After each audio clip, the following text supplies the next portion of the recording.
Factory outlet Mukunda jewelleries grand opening December 14న హన్మకొండలో.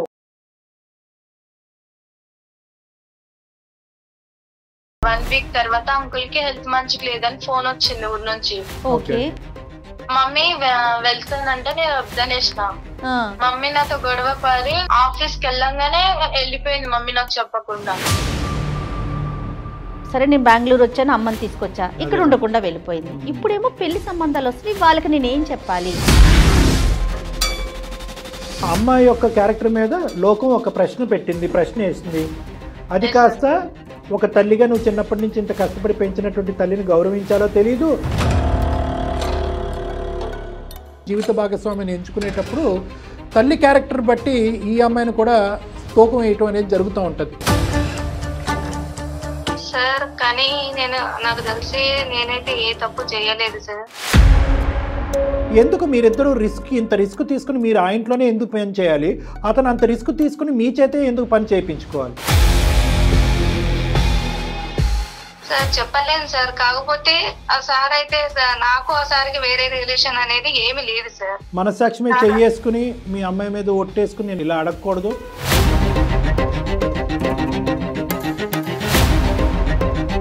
ఇప్పుడు ఎందుకంటే మీ అమ్మాయి సంబంధించిన జీవితం, తల్లి కూతుర్ల బంధం, సమాజంలో ఉండే పరువు చాలా ఉన్నాయి ఇక్కడ అంశాలు.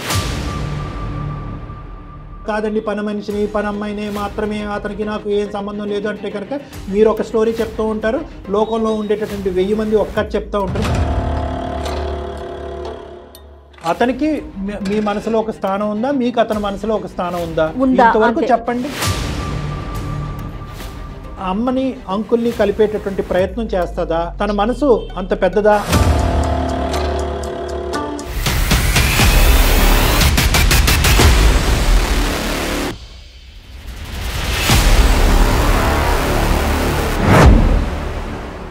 అందమైన జీవితం కార్యక్రమానికి స్వాగతం.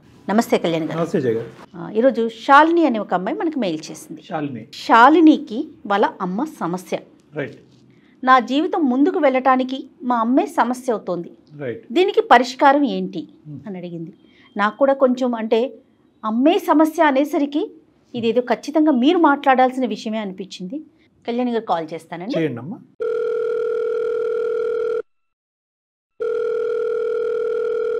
హలో నమస్తే అండి, నేను జయానండి, సుమన్ టీవీ నుంచి మాట్లాడుతాను. శాలిని గారేనా మాట్లాడేది? నేనే మాట్లాడుతాను. Right right. Thank you so much ma'am, mail చేయంగానే యాక్సెప్ట్ చేసినందుకు. నాతో పాటు డాక్టర్ కళ్యాణ్ చక్రవర్తి గారు ఉన్నారు. ఒక్కసారి మీ సమస్య ఏంటో మాట్లాడండి. Okay okay ma'am. Hello sir. నమస్తే అమ్మా శాలిని, చెప్పమ్మా. నా పేరు శాలిని సార్, బెంగళూరు నుంచి మాట్లాడుతున్నా. ఓకే. మా ప్రాపర్ ఏమో నిజామాబాద్ మ్యామ్. ఓకే. నా ప్రాబ్లం మమ్మీ బిహేవియర్ మీద. మీ అమ్మగారి యొక్క ప్రవర్తనతో మీకు ప్రాబ్లం ఉంది. ఓకే. ఇప్పుడు బెంగళూరులో ఏం చేస్తున్నారు మీరు? జాబ్ చేస్తున్నా మ్యామ్. ఓకే. మ్యారేజ్ అయ్యిందమ్మా నీకు? లేదు సార్, కాలే. మీరు ఎంతమంది? నేను ఒక్కదాన్నే, మమ్మీ నేను అంతే. నాన్నగారమ్మా? నాన్నగారు లేరు మ్యామ్. లేరంటే? చనిపోయారు. ఎప్పుడమ్మా? నాకు తెలియక ముందే చనిపోయారు. నీ వయసు ఎంత? నాకు 25 years. అమ్మ అప్పటి నుంచి ఇప్పుడు 25 years వరకు ఇంకొక పెళ్లి ఏమీ లేకుండా నిన్నే పెంచుకుంటూ అమ్మ అలా కాపాడుకుంటూ వచ్చింది, అంతేగా? సంతోషం. మరి ఇప్పుడు సమస్య ఏంటమ్మా? అంత కష్టపడినటువంటి తల్లి నీకు సమస్య అవటం ఏంటి? అంటే నాకు తెలియని వయసులో డాడీ చనిపోయారు సార్. మాకు ఒక తెలిసిన అంకుల్ వాళ్ళు ఉండే. అంకుల్ వాళ్ళ ఇంటికి డైలీ వెళ్తుండే మమ్మీ. అంకుల్ నాకు బట్టలు అవన్నీ కొనిస్తుండే. చుట్టుపక్క వాళ్ళందరూ మమ్మీ గురించి చెడుగా మాట్లాడినారు. ఇక నాకు ఎందుకు ప్లాన్ వదిలేసా. ఇక కొంచెం పెద్దగా అయినాక మమ్మీకి అడిగితే నువ్వు చిన్న పిల్లవి, చిన్న పిల్లలు ఎక్కుండు, నీకు అవసరం లేదన్నది. ఒక్క నిమిషం శాలిని, అంకుల్ ఎవరమ్మా? మీ చుట్టాలా, మీ దగ్గర బంధువులా, ఎవరు? మాకు తెలిసిన అంకుల్. అంటే మమ్మీ వాళ్ళ దగ్గర పనికి వెళ్తది సార్. ఒకే ఊరా అది అడిగేది? ఒకే ఊరు మ్యామ్. అంటే అక్కడ చేసే పని ఏంటమ్మా? అమ్మ చేసే పని ఏంటి? అమ్మ వృత్తి ఏంటి? ఇంట్లో పని చేస్తుంది. అంటే మీ బ్రతుకు తెరుగు గురించి అమ్మ ఇంట్లో పని చేస్తుంది. అవును సార్. మరి ఆ ఇంట్లో ఎవరన్నా ఉన్నారా? అంటే అంకుల్ తో పాటు వేరే వాళ్ళు ఎవరైనా ఉంటారా? ఎవరు ఉండరు సార్. అంకుల్ వాళ్ళ వైఫ్ చనిపోయింది. అతని భార్య కూడా లేదు? మరి అంకుల్ కి పిల్లలు ఉన్నారు, యుఎస్ లలో ఉన్నారు. పెద్ద పిల్లలేనా? పెళ్లిళ్ళు అయిపోయిన వాళ్ళవి. నీకు 25 అంటున్నావు, అమ్మ వయసు ఎంతమ్మా? 49. 49. అంకుల్ వయసు? అంకుల్ వయసు 50. ఓకే. సో పిల్లలు 50-52 అట్లా ఉంటుందేమో. ఇక అక్కడ ఉండలేక, ఊర్లో ఉండలేక నేను హైదరాబాద్ వచ్చేసా సార్. మమ్మీకి చెప్పా నేను, ఇక్కడ హైదరాబాద్ వచ్చే మమ్మీ, మనం ఇక్కడనే రూమ్ చూసుకుని ఉందామన్నా. అయితే మమ్మీ రానన్నది. కాదమ్మా, నువ్వు హైదరాబాద్ ఎందుకు వచ్చావమ్మా? శాలిని, నేను స్టడీకి వచ్చాను సార్. ఏంటి అమ్మ గురించి లోకం ఏమనుకుంటుంది, ఊరువాడ ఏమనుకుంటున్నారు, నీ మనస్సాక్షి ఏమంటుంది? అంకుల్ కి మమ్మీకి ఏదో ఎఫర్ ఉందని అనుకుంటున్నారు సార్. మీ తల్లి అంటే చిన్నప్పటి నుంచి మీ తల్లి గురించి నీకంటే ప్రపంచంలో దేవుడికి కూడా బాగా తెలీదు. నువ్వు నమ్ముతున్నావా? మీ అమ్మ ఉద్దేశం కానీ, ఆలోచన కానీ, క్యారెక్టర్ కానీ అదని నువ్వు నమ్ముతున్నావా?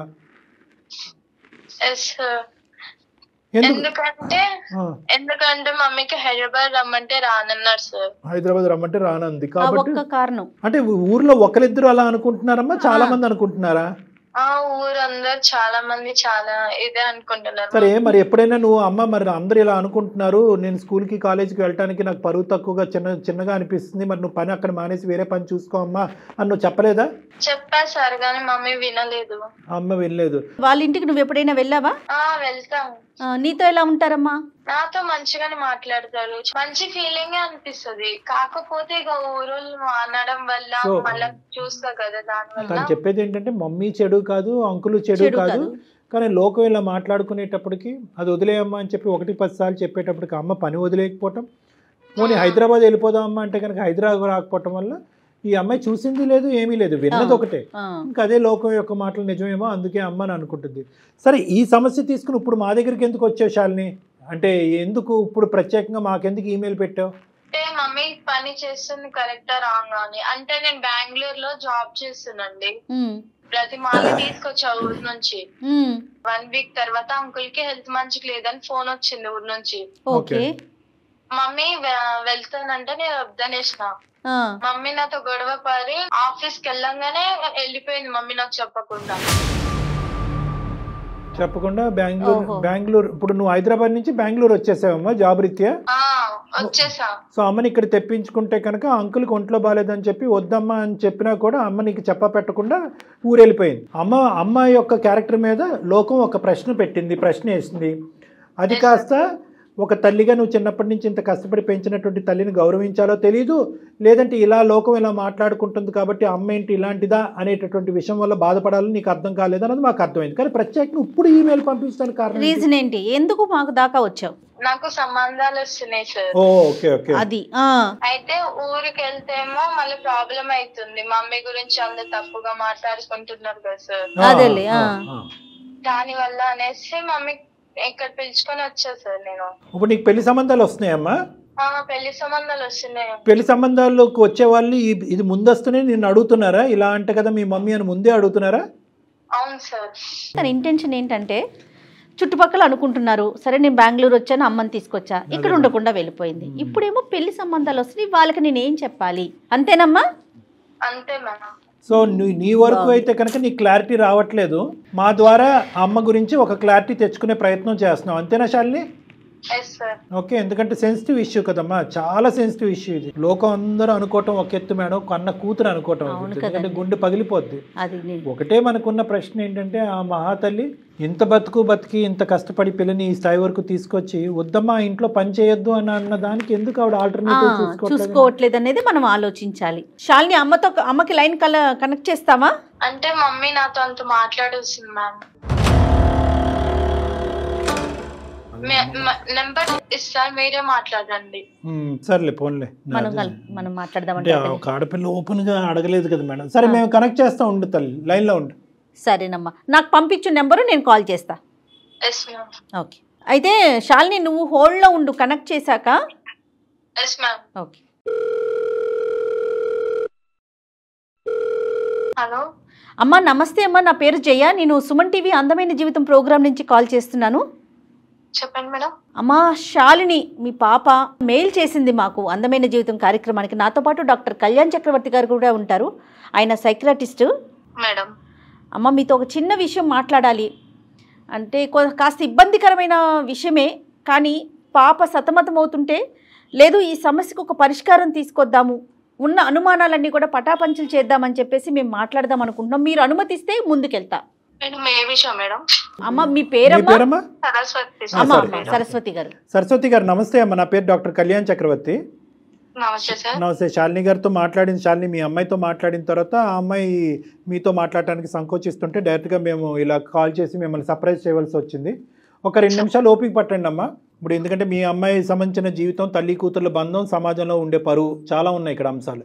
ఇక్కడ ఏంటంటేనమ్మా, మేము అడిగేటటువంటి ప్రశ్న, మీ అమ్మాయి మీకు అడగలేకుండా మొహం చాటేసేటటువంటి ప్రశ్న ఏంటంటే, సమాజం ఒక విధంగా అనుకుంటుంది ఏది సరస్వతి గారిని అంటే, ఒక ఇంటికి పనికి వెళ్తూ ఉంటే ఆ ఇంట్లో వేరే ఆడదిక్కు లేదు కాబట్టి ఈవిడ ఆ ఇంట్లోకి వెళ్తుంది కాబట్టి సమాజం ఏమనుకుంటుంది అనేటటువంటిది నా నోటి ద్వారా మీకు చెప్పక్కర్లేదు, మీకు ఆల్రెడీ అర్థమయ్యి ఉంటుంది. మీ చెవున అటు ఇటు ఈ పాటికే పడుంటాయి కొన్ని అంశాలు. ఏమ్మా? అది చాలా దురదృష్టకరం. అయితే ఏంటంటే పాప ఎదుర్కొంటప్పుడు ఆడపిల్ల జీవితంలో ఏంటంటే, ఒకటి తల్లి ఇంత కష్టపడి పెంచినటువంటి తల్లి ఈ విధంగా ఉండదు అనే ఒక నమ్మకం ఉన్నా కూడా లోపల తర్జన భర్జనకు లోనయ్యి ఆ ఊరి నుంచి పరిగెట్టుకుని వచ్చి హైదరాబాద్ నుంచి బెంగళూరుకి వస్తే కనుక, బెంగళూరులో ఉన్నటువంటి తను, అమ్మ వద్దమ్మా అటు పోవద్దమ్మా, అంకుల్ ఎవరైతే ఉన్నారో వాళ్ళ ఇంటికి రోజు వెళ్తున్నావు కదా, అతనికి ఒంట్లో బాగాలేదు అని పోవద్దు అని చెప్పి ఒక మాట రిక్వెస్ట్ చేసుకుంది మిమ్మల్ని. కానీ మీరేంటంటే ఆ అమ్మాయికి చెప్పా పెట్టకుండా ఇంటికి వచ్చేసారు. దాంతో ఏంటంటే ఈ లోకం ఏదైతే మాట్లాడుకునేటటువంటి మాటల్లో బహుశా ఎంతో కొంత నిజం ఉందేమో, కాబట్టి నేను ఇంత విన్నపించుకున్నా, ఇంత బతిమాలుకుని, ఇంత వేడుకున్నా కూడా మా తల్లి ఆ దిక్కును పరిగెట్టింది అనే అభిప్రాయంలో మీ అమ్మాయి ఉంది. ఇప్పుడు దానికి మించినటువంటి పెద్ద పరిస్థితి ఏంటంటే, ఒకటి నా తల్లి యొక్క క్యారెక్టర్ ఏంటి, సమాజం అనుకుంటుంది నిజమా అబద్ధం అనేది ఒకటైతే, వచ్చేటటువంటి పెళ్లి సంబంధాలు కూడా ఒక ఆడపిల్లకి నెక్స్ట్ ఘట్టంలో చాలా ముఖ్యమైనటువంటిది. జీవిత భాగస్వామిని ఎంచుకునేటప్పుడు తల్లి క్యారెక్టర్ బట్టి ఈ అమ్మాయిని కూడా తూకం వేయటం అనేది జరుగుతూ ఉంటుంది. కాబట్టి వచ్చేటటువంటి వాళ్ళందరూ కూడా మీ తల్లి యొక్క అదా అనేటటువంటి రకరకాలు మాట్లాడుతున్నారు. కాబట్టి అసలు వాస్తవానికి మీ జీవితంలో జరుగుతున్నది ఏంటి, ఈ అంకుల్ అనేటటువంటి వ్యక్తి ఎవరు, అతని ఇంట్లోకి ఎందుకు మీరు వెళ్తున్నారు పనిచేయడానికి, వద్దు ఒక విధమైనటువంటి అనుమానం వచ్చినా కూడా ఆ ఇంటికే పదే మీరు ఎందుకు వెళ్ళవలసి వస్తుంది అనేది కొద్దిగా వివరించండి. పాప కూడా లైన్లోనే ఉంది, ఉన్నారా మేడం? పాప ఉందండి. అమ్మాయి కూడా లైన్లో, శాలిని కూడా లైన్లో ఉంది. సరస్వతి గారు మీరు చెప్పచ్చు. సార్ కానీ నాకు తెలిసి నేనైతే ఏ తప్పు చేయలేదు సార్. మేము అనట్లేదమ్మా. మా ఆయన వచ్చేసి మా పాప చిన్న వయసులోనే చనిపోయారు సార్. ఓకే. పాపకు ఎలాంటి కష్టం లేకుండా, ఎలాంటి బాధలు ఏం లేకుండా నేను పెంచాను సార్. స్టడీ చేయించి జాబ్ వరకు తీసుకెళ్ళాను సార్. ఓకే. పాపకు చిన్నప్పుడు చాలా మంది అన్నారు సార్, మీ మమ్మీ ఎలా చేసేది. పాప నన్ను అడిగింది సార్, పాప చిన్నది కదా చెప్పడం బాగోదు అనేసి నేనేం చెప్పలేదు సార్. ఊరు వాళ్ళు చాలా మంది అన్నారు, కానీ నేను వెళ్ళలేదు సార్. చనిపోయిన తర్వాత మా పాప చిన్నగా ఉండే, అప్పుడు ఎవరు నన్ను సహకరించలేదు సార్, ఎవరు దగ్గర చేయలేదు సార్.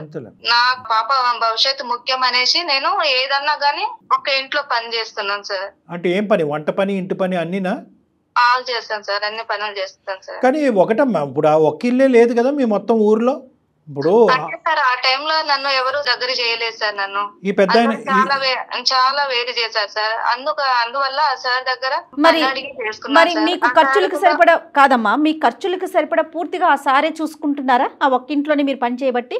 అవును మేడం, పూర్తిగా ఆయనే చూసుకుంటున్నారు. అవును మేడం. మరి ఆయన ఫ్యామిలీ ఏంటి అంటే మేడం, సార్కి మేడం లేదు మేడం, ఏదో ఫీవర్ అనారోగ్యం వల్ల చనిపోయారు మేడం. ఓకే. పిల్లలు? సార్ వాళ్ళ పిల్లలు యుఎస్ లో సెటిల్ అయ్యారు మేడం. ఓకే. సార్ ఒక్కరే ఉంటారు? అమ్మ సార్ ఒక్కలే ఉంటారు. ఆ ఇంట్లో వంట పని, ఇంటి పనికి వెళ్తున్నారు. కేవలం 10,000 15,000 జీతం గురించే వెళ్తున్నారని నేను అనుకోవట్లేదు. ఎందుకంటే కనుక అతను ఇతరత్ర పాప చదువులకు కానీ, ఫీజులకు కానీ, లేదంటే ఇంటి రెంట్లు కానీ ఇవి కూడా అతను సహకరిస్తున్నాడు. అంత ఇదిగా మీకు ఆ ఊర్లో అంతా కూడా చేయనంత సహకారం అతను చేయవలసినటువంటి అవసరం ఏముంది అనేది మా ప్రశ్న కాదు, లోకం యొక్క ప్రశ్న. నెంబర్ 1. నెంబర్ 2 ఏంటంటే, మీ పాపకు నచ్చినప్పుడు అక్కడికి ఎందుకు వెళ్తున్నారు? లోకానికి నచ్చినా నచ్చకపోయినా అది మీకు డోంట్ కేర్. ఎందుకంటే మీ భర్త చనిపోయినప్పుడు ఎవరు ముందుకు రానప్పుడు కానీ పాప మన ఇంటి మీద ఒక మచ్చ పడుతుంది, నా తల్లి మీద ఈ మచ్చ పట్టడం నాకు నచ్చడం, వద్దమ్మా అని అన్నప్పుడు మీరు అక్కడికి ఎందుకు వెళ్తున్నారు? అది నెంబర్ 2. నెంబర్ 3 మోస్ట్ ఇంపార్టెంట్ ఏంటంటే, అతని పిల్లలు ఏమంటున్నారు? అంటే ఒక పరాయి స్త్రీ ఇక్కడికి వచ్చి ఎందుకంటే ఈ అమ్మాయి చెవులో ఎలాగైతే వినిపించిందో వాళ్ళు కూడా ఈ నోట ఆ నోట వాళ్ళకి కూడా వినిపించుంటుంది. ఎందుకు మీరిద్దరూ ఇంత రిస్క్ తీసుకుని మీరు ఆ ఇంట్లోనే ఎందుకు పని చేయాలి, అతను అంత రిస్క్ తీసుకుని మీ చేతే ఎందుకు పని చేయించుకోవాలి? అంటే సార్ చాలా మంచివారు సార్. మాకు ఒకనొకప్పుడు ఎవరు దగ్గర చేయకపోతే ఆ సారే దగ్గర చేశారు సార్ మాకు. అలాగనేసి ఎప్పుడు సార్ కొంచెం డీల్ అయిపోయాక సార్ వదిలేయడం అంత కరెక్ట్ కాదు కదా. వదిలేయటం కంటే ఇప్పుడు నీ కన్నపేగు ఓకే, నీ కూతురు యొక్క భవిష్యత్తు కూడా ఇక్కడ ఆధారపడి ఉంది, అది మీరు గ్రహించట్లేదు. సార్ అనేటటువంటి వ్యక్తి మీరు కష్టకాలంలో వచ్చి మీకు సహాయం చేస్తున్నటువంటి మిమ్మల్ని పనిలో పెట్టుకున్న ఒక యజమాని మాత్రమే. నీ కూతురు యొక్క భవిష్యత్తు ఇక్కడ ఆగమ్యగోచరంగా ఉంది. వచ్చేటటువంటి సంబంధాలు వచ్చేటటువంటి అబ్బాయిలందరికీ కూడా ఇది నానా విధాలుగా తెలుస్తున్నాయి. మేమేమి మీరేదో తప్పు చేశారనేటటువంటి విధంగా మాట్లాడట్లేదు, కానీ ఇక్కడ ఇంత రిస్క్ తీసుకుని ఆ వ్యక్తిని కాపాడేంత ప్రయత్నం మీరు ఎందుకు చేస్తున్నారు? అతనికి సహాయపడాలి, కానీ దానికి మించి మీ కూతురు యొక్క భవిష్యత్తు గురించి మీరు ఆలోచించాలి. సార్ కూతురు భవిష్యత్తు గురించి ఆలోచించే వచ్చాను సార్. అప్పుడు సార్ బాగానే ఉన్నారు. అప్పుడు నేను సార్ దగ్గర వర్క్ చేశాను కాబట్టి సార్ బాగానే ఉన్నారు. ఇప్పుడు నేను వచ్చేసాను సార్, పాప దగ్గరకు వచ్చేసాను బెంగళూరుకి. తర్వాత సార్కి హెల్త్ బాగాలేదు. సార్కి అక్కడ ఆ టైంలో నాకు ఎవరైతే ఎలా లేరు, ఇప్పుడు ఈ సార్కి ఎవరు లేరు కదా, కాబట్టి నేను పోవడం తప్పదు కదా సార్. అమ్మ మరి అతనికి ఇంకొక 10 సంవత్సరాల పాటు ఆరోగ్యం బాగుండదు, మరి మీరు అక్కడ ఉండిపోతారా? ఉండిపోతాను సార్. ఎందుకమ్మా మీరు తప్ప అతనికి ఎవరు చేయలేరా? లేదు సార్, చేయలేదు సార్. ఇప్పటికైనా నిజం చెప్పండి సరస్వతి గారు, అసలు ఏంటి మీ ఇద్దరి మధ్యన? నాకు అర్థం కావట్లేదు. మీరు కేవలం ఆ ఇంట్లో పనిచేసేటటువంటి వ్యక్తిలాగా నాకు అనిపించట్లేదు. ఇంకా ఎవరు సహాయం చేసేటటువంటి ఆడవాళ్ళే ఈ ప్రపంచంలో లేరా అతనికి? మీరు కాకపోతే ఇంకొకరు చూసుకుంటారు. మీ మధ్య ఎలాంటి సంబంధం లేకపోతే మీరు రావటానికైతే అమ్మాయి పిలిచింది కాబట్టి వచ్చారు, కానీ వచ్చిన దారిలోనే మళ్ళీ వెనక్కి వెళ్ళిపోయారు మీరు. సార్ చెప్పలేను సార్, కాకపోతే ఆ సార్ అయితే నాకు ఆ సార్కి వేరే రిలేషన్ అనేది ఏమి లేదు సార్. మనస్సాక్షి మీద చెయ్యేసుకుని మీ అమ్మాయి మీద ఒట్టేసుకుని నేను ఇలా అనకూడదమ్మా, ఇలా అడగకూడదు, కానీ ఈరోజు ఒక తల్లి కూతుర్ల యొక్క బంధం తెగిపోయేటట్టుంది, ఆ అమ్మాయి యొక్క భవిష్యత్తు చెడిపోయేటట్టుంది. మీ మీద మచ్చ అనేటటువంటి తీసి పక్కన పెడితే ఆడపిల్లగా నీ తల్లి ఇలా చేస్తుందని ఈ అమ్మాయి మీద మచ్చపడి రేపొద్దున పెళ్లి చేసుకోవటానికి నాదుడే లేనటువంటి దిక్కుతోచని పరిస్థితి ఏర్పడే పరిస్థితి వచ్చింది. కాబట్టి మిమ్మల్ని ఇలా నిలదీసి ముక్కుసూటుగా ఇలా అడగటం నాకు తప్పట్లేదు. నిజం చెప్పండి ఇప్పటికైనా ప్లీజ్. సార్ ప్రతిదానికి మీరు అలా అడుగుతున్నారు కదా సార్, దీనికి సొల్యూషన్ మీరే చెప్పండి సార్. చెప్పమ్మా, నువ్వు చెప్పమ్మా. నిజం చెప్తే మీ ఇద్దరి మధ్యన ఉండేటటువంటి ఏమంటాలో నాకు తెలియదు, అర్థం కావట్లేదు. మీ ఇద్దరి మధ్యన ఉండేటటువంటిది ఒక యజమాని ఇంట్లో పని చేసుకునేటటువంటి ఒక అమ్మాయికి సంబంధించినటువంటి ఇదా, దానికి మించిందా? మీరు వాస్తవాలు పలకండి. మీరు నిజం చెప్తే దానికి ఏం చేయాలి, దానికి సొల్యూషన్ ఏంటనే సలహా డాక్టర్ గారు ఇస్తారండి. అంటే ఈ సమస్యకి ఒక పరిష్కారం తీసుకురావాలి కదమ్మా. అతనికి మీ మనసులో ఒక స్థానం ఉందా, మీకు అతని మనసులో ఒక స్థానం ఉందా? ఇంతవరకు చెప్పండి ప్లీజ్. ఉంది. ఎందుకమ్మా ముక్కు ఎక్కడ ఉందంటే అలా చూపెడతారు? ఇద్దరికినండి, ఇద్దరికి ఒకరి మనసులో ఒకరికి. నేను చెప్తే సమాజం యాక్సెప్ట్ చేయదు కదా సార్. మరి అమ్మా ఎలా చెప్పినా అమ్మా ఇంత యాక్సెప్ట్ చేస్తోందా? ఇప్పుడు ఏమి యాక్సెప్ట్ చేస్తుంది? ఇప్పుడు సమాజం అసహ్యంగా దురదృష్టకరంగా చండాలంగా మాట్లాడుకుంటున్నారు. అక్కడ అతను భార్యను వదిలేసి పారిపోయి వచ్చి మీతో ఉండలేదు, మీరేమొచ్చి మీ భర్తను వదిలేసి పారిపోయి అతనితో ఉండలేదు. మీ ఇద్దరు భర్తలను పోగొట్టుకున్నారు, ఏకాగ్గా బతుకుతున్నారు, పిల్లల్ని పెంచుకుంటూ, అతని పిల్లల్ని పెంచుకుంటూ అమెరికా పంపించుకున్నాడు, నీ కూతుర్ని పెంచుకుంటూ నువ్వు బెంగళూరు ఉద్యోగం చేసావు. ఇంత గౌరవప్రదంగా బతికినటువంటి మీ ఇద్దరికి ఎందుకు ఈ చెడ్డ పేరు? ఎందుకు? మీరు ధైర్యంగా ముందుకు వచ్చి మీరిద్దరు పెళ్లి చేసుకోండి, తప్పే ఉంది అందులో. అమ్మా ఇప్పుడు దీన్ని యాక్సెప్ట్ చేస్తుందా? అంటే ఇప్పుడు మీరు ఎలా ఉన్నారంటే, కాదు కళ్యాణ్ గారు, వెనక ఏదన్నా మాట్లాడుకోండి, నాకు అనవసరం, ఎదురుగుండా ఏది మాట్లాడొద్దని కోరుకుంటున్నట్లున్నారు. అది ఎట్లా కుదురుతుందమ్మా? అది మీ వరకు పోనీ మీరు యాక్సెప్ట్ చేస్తారు, పాప యాక్సెప్ట్ చేయలేకపోతుంది కదా. ఈ ముద్ర పాప మీద పడుతుంది కదా, పాప మీద మచ్చపడుతుంది, అదొకటమ్మా. రెండోది ఏంటంటే మీ మనసులో చాలా కసి కోపాన్ని సమాజం మీద పెంచుకున్నారు. ఎవరైతే కనుక నా భర్త చనిపోయినప్పుడు ఎవరు నా సహకరించలేదో వాళ్ళు ఎలా అరుచుకున్నా, ఎలా తిట్టుకున్నా, ఎలా వెనకత్త నుంచి గుంతలు తవ్వినా కూడా నేను కళ్ళు మూసుకుని ముందుకు వెళ్ళిపోతాను అని చెప్పి ఆ ముందుకు వెళ్ళేటటువంటి క్రమంలో మీ పద్ధతిని మార్చుకోలేకపోయారు, పిల్లమే పడేటటువంటి భారాన్ని కూడా ఆలోచించలేకపోయారు. ఇది ఒక మేం అనేది ఏంటంటే కనుకమ్మ, ఈ లోకం నోరు మూయించాలి అంటే కనుక ఈ బంధాన్ని ఒక పవిత్ర బంధం కింద మార్చండి, కానీ దాన్ని లీగలైజ్ చేసుకోండి, పెళ్లి చేసుకోండి, మేమిద్దరం భార్యాభర్తలను అనుకోండి. ఓకే. మరి పాప యాక్సెప్ట్ చేయదు కదా సార్. పాప అమ్మ అది సెకండరీ. అది, మీరు చిన్నప్పటి నుంచే, ఇప్పుడు కాదు మొదటి నుంచే పాప మైండ్ ప్రిపేర్ చేసి, ఎందుకంటే పాపకు కూడా అతనంటే ఎటువంటి అగౌరవంగా ఉండే ఆలోచన ఏమీ లేదు. చిన్నప్పటి నుంచి అతను చాలా ఫాదర్లీ రోల్ ప్లే చేస్తున్నారు, కావాల్సినటువంటి అవసరాలన్నీ చూసుకుంటున్నారు. అతని మీద ఈ ఫోన్ కాల్కి ముందు కూడా ఆ అమ్మాయి ఎటువంటి చెడు అభిప్రాయం అమ్మాయి చెప్పలేదు. ఎందుకు యాక్సెప్ట్ చేయదు? ఆ అమ్మాయికి ఆ విధంగా మెంటల్గా ప్రిపేర్ చేస్తే యాక్సెప్ట్ చేస్తుంది.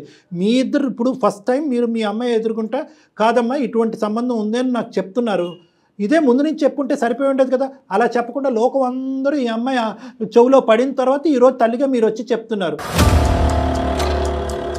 ఇప్పుడు ఆ అమ్మాయి ఏమనుకుంటుంది? అమ్మాయి నువ్వే నీ నోటు వెంట చెప్తే కనుక నేను అప్పుడే యాక్సెప్ట్ చేసుకున్నాను కదా, ఇలా పరువు తీసుకున్న తర్వాత పెళ్లి చేసుకోవటం ఏంటమ్మా అనేటటువంటి ఫీలింగ్ ఆ అమ్మాయికి ఉండదా? ఇలా సెకండరీ ఇన్ఫర్మేషన్ ఎందుకు తీసుకోవాలి మీ కన్న కూతురు? కాదు కళ్యాణ్ గారు, ఇంకొక విషయం అండి. ఇక్కడ పిల్ల చిన్నప్పుడు అంటే చిన్నతనం, 25 ఏళ్ళు వచ్చేసాక ఇంకేం చిన్న పిల్ల అండి. పిల్ల కూడా వయసు పెరుగుతూ ఉంది కదమ్మా, ఇంకా చిన్నపిల్ల కాదు కదా. తనకంటూ ఒక మెచ్యూరిటీ వచ్చింది, ఆలోచన విధానం ఉంది. డాక్టర్ గారు చెప్పినట్లుగా కూర్చోబెట్టి విషయం చెప్పుకోవాలి కదా. మీకు ఇంకో ఆలోచన ఉండొచ్చు, ఈ పద్ధతిలో పెళ్లిళ్ళు చేసుకుంటే కనుక పిల్లలకి పెళ్లిళ్ళు అవుతాయని చెప్పి. అమ్మ ఆ పద్ధతిలో పెళ్లిళ్ళు చేసుకోకుండా ఈ విధంగా ఉంటేనే పిల్లల పెళ్లిళ్ళు చెడిపోతాయి. అర్థమైందమ్మా? ఈ విధంగా పెళ్లి చేసుకోకుండా, కాదండి పని మనిషిని పని అమ్మాయినే మాత్రమే, అతనికి నాకు ఏం సంబంధం లేదు అంటే కనుక మీరు ఒక స్టోరీ చెప్తూ ఉంటారు, లోకంలో ఉండేటటువంటి 1000 మంది ఒక్క చెప్తూ ఉంటారు. దానివల్ల పెళ్లిళ్ళు చెడిపోతాయి. కానీ మా అమ్మ నా తండ్రి చనిపోవటం వల్ల, ఒక అంకుల్ యొక్క భార్య చనిపోవటం వల్ల వాళ్ళిద్దరు పవిత్రంగా ముందుకొచ్చి సభాముఖంగా సమాజం ఎదుర్కొంటా ఉండి చాలా పవిత్రంగా పెళ్లి చేసుకున్నారంటే కనుక గౌరవం పెరుగుతుంది కానీ తరుగుతుందమ్మా. దానికి ఇష్టమైనోడే వస్తాడు రేపొద్దున మీ పాపకి, అంతే కదా. అదేముంది, అది దాన్ని యాక్సెప్ట్ చేసి అతనే వస్తాడు. ఇప్పుడు ఆడపిల్ల పెళ్ళి అయిన తర్వాత అత్తింటికి వెళ్ళిపోతుంది, మీరు ఏకాక అవుతారు, మీకంటూ ఒక తోడు కావాలి. ఎందుకు ఒక వ్యక్తి ఇంట్లో ఈ విధంగా ఉంటున్నాననేటటువంటి మాట ఎందుకు? అతనికి తోడు కావాలి, మీకు తోడు కావాలి. మీరు చేసేటటువంటిది మీరు పెళ్లి చేసుకుంటే అది టోటల్గా లీగల్. ఎందుకు మీరు భయపడుతున్నారు? అమ్మా సింపుల్, పాప పెళ్లికి తాత్కాలికంగా పోస్ట్పోన్ చేయండి. పాప పెళ్లికి వచ్చినటువంటి తొందర ఏమీ లేదు. అమ్మాయికి 25 ఇయర్స్, కావాలంటే ఇంకో 2-3 ఇయర్స్ వెయిట్ చేయడానికి కూడా తను రెడీ అవుతుంది. ఆ విధంగా తను మెంటల్గా ప్రిపేర్ అవుతూ ఉంటుంది. ఫస్ట్ పాపను అడిగి తెలుసుకోండి మీరు. అమ్మ నేను ఇటు మాతో మాట్లాడటం కాదు, మీ అమ్మాయితో మీరు మాట్లాడండి, శాలినితో మాట్లాడండి.